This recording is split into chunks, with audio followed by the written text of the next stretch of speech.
छिद्रन्ति शस्त्राणि नैनं दहति पावकः न चैनं क्लेदयन्त्यापो न शोषयति मारुतः नैनं छिद्रन्ति शस्त्राणि नैनं दहति पावकः न चैनं क्लेदयन्त्यापो न शोषयति मारुतः। द्वितीय अध्याय श्लोक संख्या 23। इस श्लोक का अर्थ है, आत्मा को न शस्त्र काट सकते हैं, न आग उसे जला सकती है, न पानी उसे भिगो सकता है, न हवा उसे सुखा सकती है। यहाँ भगवान श्री कृष्ण ने आत्मा के अजर अमर और शाश्वत होने की बात कही है। अतो वा प्राप्यसि स्वर्गं जित्वा वा भोक्ष्यसि महीम् तस्मात् उत्तिष्ठ कौन्तेय युद्धाय कृतनिश्चयः। हतो वा प्राप्यसि स्वर्गं जित्वा वा भोक्ष्यसि महीम् तस्मात् उत्तिष्ठ कौन्तेय युद्धाय कृतनिश्चयः। द्वितीय अध्याय श्लोक संख्या 37। इस श्लोक का अर्थ है, यदि तुम अर्थात अर्जुन युद्ध में वीरगति को प्राप्त होते हो तो तुम्हें स्वर्ग मिलेगा, और यदि विजयी होते हो तो धरती का सुख भोगोगे। इसीलिए उठो हे कौन्तेय अर्जुन, और निश्चय करके युद्ध करो। यहाँ भगवान श्री कृष्ण ने वर्तमान कर्म के परिणाम की चर्चा की है। तात्पर्य यह है कि वर्तमान कर्म से श्रेयस्कर और कुछ नहीं है। यदा यदा हि धर्मस्य ग्लानिर्भवति भारतः अभ्युत्थानमधर्मस्य तदात्मानं सृजाम्यहम्। यदा यदा हि धर्मस्य ग्लानिर्भवति भारतः अभ्युत्थानमधर्मस्य तदात्मानं सृजाम्यहम्। चतुर्थ अध्याय श्लोक संख्या 7। इस श्लोक का अर्थ है, हे भारत अर्जुन, जब जब धर्म ग्लानि यानी उसका लोप होता है और अधर्म में वृद्धि होती है, तब तब मैं श्री कृष्ण धर्म के अभ्युत्थान के लिए स्वयं की रचना करता हूँ, अर्थात अवतार लेता हूँ। परित्राणाय साधूनां विनाशाय च दुष्कृतां धर्म संस्थापनार्थाय संभवामि युगे युगे। परित्राणाय साधूनां विनाशाय च दुष्कृतां धर्म संस्थापनार्थाय संभवामि युगे युगे। चतुर्थ अध्याय श्लोक संख्या 8। इस श्लोक का अर्थ है, सज्जन पुरुषों के कल्याण के लिए और दुष्कर्मियों के विनाश के लिए और धर्म की स्थापना के लिए मैं श्री कृष्ण युगों युगों से प्रत्येक युग में जन्म लेता आया हूँ। कर्मण्येवाधिकारास्ते मा फलेषु कदाचन मा कर्मफलहेतुर्भूर्मा ते संगोऽस्त्वकर्मणि। कर्मण्येवाधिकारास्ते मा फलेषु कदाचन मा कर्मफलहेतुर्भूर्मा ते संगोऽस्त्वकर्मणि। द्वितीय अध्याय श्लोक संख्या 47।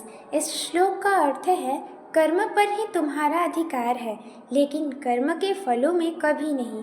इसीलिए कर्म को फल के लिए मत करो और नहीं कार्य करने में तुम्हारी आसक्ति हो।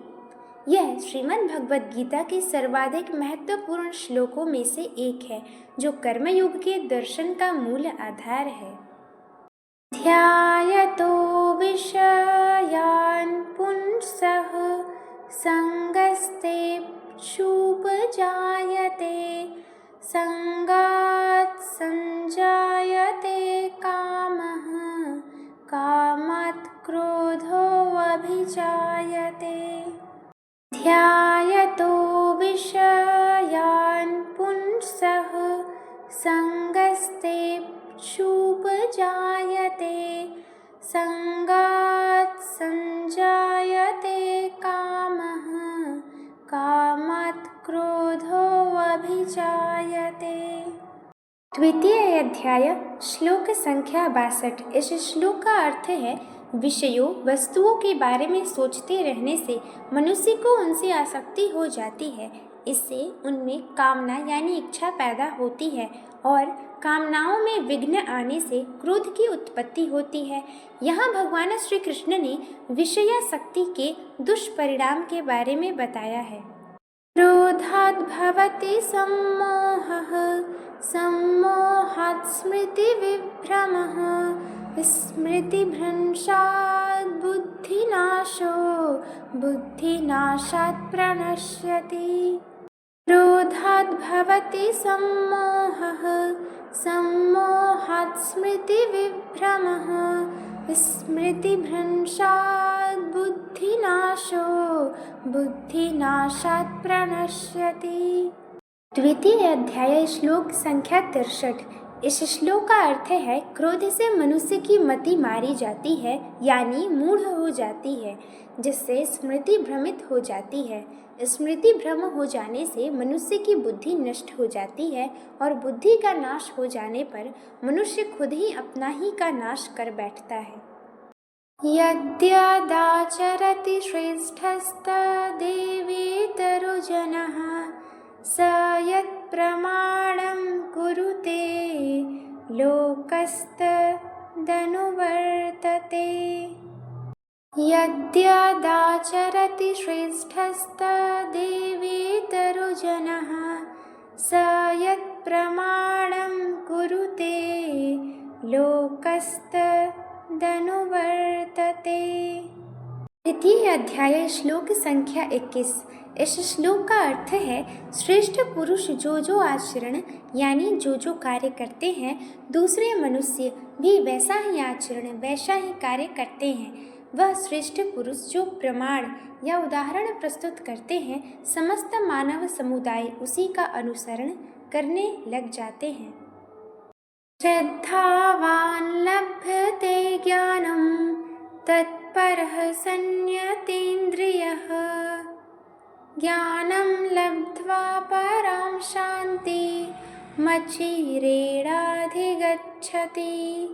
श्रद्धावान् लभते ज्ञानं तत्परः संयतेन्द्रियः ज्ञानं लब्ध्वा परां शान्तिमचिरेणाधिगच्छति। चतुर्थ अध्याय श्लोक संख्या 39। इस श्लोक का अर्थ है श्रद्धा रखने वाले मनुष्य अपनी इंद्रियों पर संयम रखने वाले मनुष्य साधन परायण हो अपनी तत्परता से ज्ञान प्राप्त करते हैं, फिर ज्ञान मिल जाने पर जल्द ही परम शांति अर्थात भगवत प्राप्ति रूप परम शांति को प्राप्त होते हैं। सर्वधर्मान् परित्यज्य मामेकं शरणं व्रज अहं त्वां सर्वपापेभ्यो मोक्षयिष्यामि मा शुचः। सर्वधर्मान् परित्यज्य मामेकं शरणं व्रज अहं त्वां सर्वपापेभ्यो मोक्षयिष्यामि मा शुचः। 18वां अध्याय श्लोक संख्या 66। इस श्लोक का अर्थ है हे अर्जुन सभी धर्मों को त्याग कर अर्थात हर आश्रय को त्याग कर केवल मेरी शरण में आओ। मैं श्री कृष्ण तुम्हें सभी पापों से मुक्ति दिला दूंगा, इसीलिए शोक मत करो।